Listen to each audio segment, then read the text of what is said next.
اعوذ باللہ من الشیطان الرجیم بسم اللہ الرحمن الرحیم۔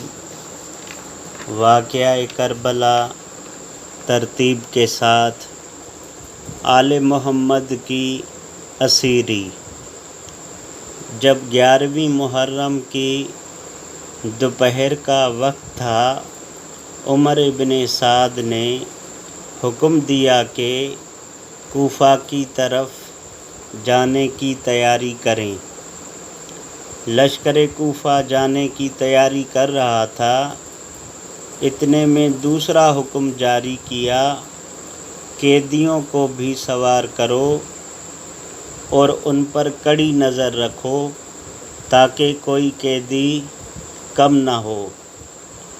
پتہ ہے کاروان آل محمد میں کتنے جوان مرد تھے، صرف سجاد وہ بھی بیمار، اور عمر زید ابن امام حسن اور امام باقر علیہ السلام جو کہ کم سن تھے۔ آل محمد کو اونٹوں پہ سوار کیا گیا، نہ محمل نہ صاحباں، بیبیوں کو بلوائے عام میں سر ننگے بے کجا اونٹوں پہ سوار کیا گیا۔ ان قیدیوں میں سب سے کمزور اور ضعیف امام سجاد تھے۔ سب ان کی زندگی سے نا امید تھے، اس کے باوجود ان کے دونوں ہاتھ پسِ گردن باندھے ہوئے تھے۔ زیارت ناحیہ کے مطابق ہاتھوں میں ہتھ کڑیاں ڈالی گئیں اور اونٹ پہ بٹھا کر دونوں پاؤں کو اونٹ کے پیٹ کے نیچے سے باندھ دیا۔ بعض مقاتل میں یہ بات بھی ذکر ہے، اہل بیت کی خواہش تھی کہ مقتل سے گزارا جائے۔ جب اہل حرم کو مقتل سے گزارا گیا تو دکھی اور غریب مستورات کی نگاہ بے سر شہداء کے خاک و خون میں غلطاں پہ نظر پڑی تو ماتم شروع ہو گیا۔ جب بی بی زینب سلام اللہ علیہا امام حسین علیہ السلام کی لاش کے قریب پہنچی تو انہوں نے بھائی کو ایسی حالت میں دیکھا جس میں پہلے کبھی نہیں دیکھا، اور کہا، بھائی حسین، تم صدمے اٹھا کر دنیا سے چلے گئے، تم پیاسے اس جہاں سے گزر گئے۔ اس کے بعد ایسا گریہ کیا کہ سب کو رلا دیا۔ یہ امام حسین کی پہلی مجلس تھی، تاہم زینب اپنی ذمہ داریوں سے بھی غافل نہیں تھیں۔ سجاد کی دیکھ بھال آپ کے ذمہ تھی۔ جب امام سجاد نے اپنے بابا کو سر بریدہ اور بے کفن لاش دیکھی تو امام سجاد کی حالت بگڑ گئی۔ بی بی زینب نے کہا، سجاد بیٹے، خود کو سنبھالو۔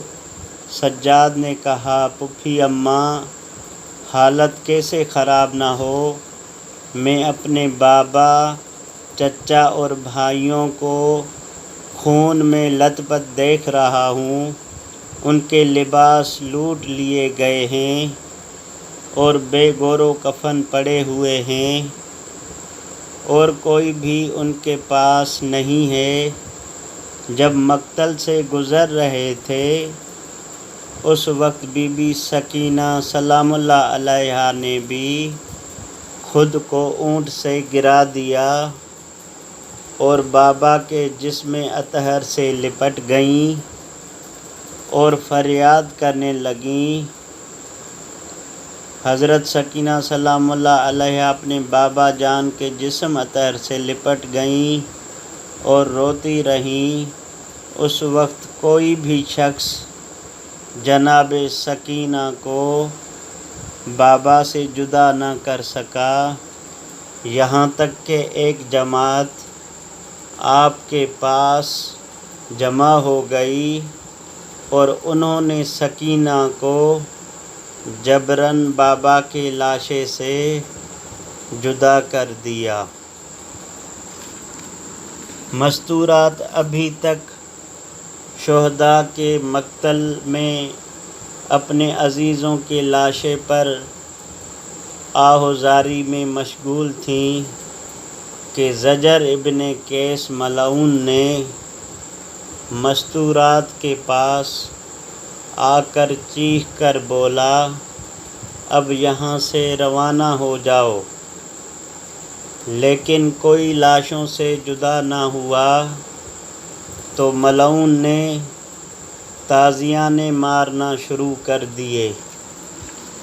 پھر لشکر اعداء نے چاہا کہ ان مستورات کو اونٹوں پر سوار کریں، لیکن بی بی زینب سلام اللہ علیہا نے کچھ جلال اور غضب میں ان سے کہا، ہم آل رسول ہیں، ہمیں کوئی نامحرم ہاتھ نہ لگائے۔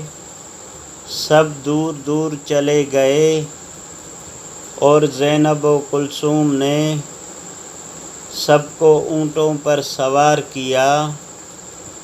آخر میں زینب سلام اللہ علیہا اکیلی رہ جاتی ہیں، کوئی سوار کرنے والا نہیں ہے۔ الا لعنت اللہ علی القوم الظالمین۔